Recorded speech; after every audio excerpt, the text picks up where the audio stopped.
রাহুল, রাহুল, কি হয়েছে আব্বা? চিন্তা করছো কেন? এটা কি? আরে এটা কি সেটা তো বলবে।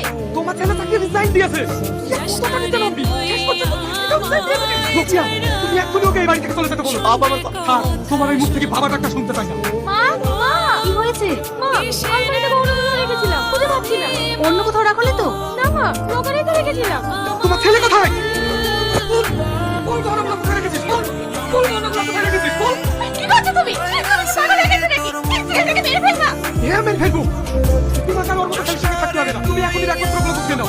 আমি আজ তোমাকে বাপের বাড়ি রেখে আসবো।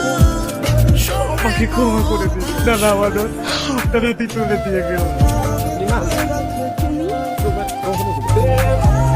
আমার গহনা তুমি তোমার দিদিরা তোমার গহনাগুলো এক জায়গাতে ছিল, আমি ভুল করে নিয়ে চলে গেছি।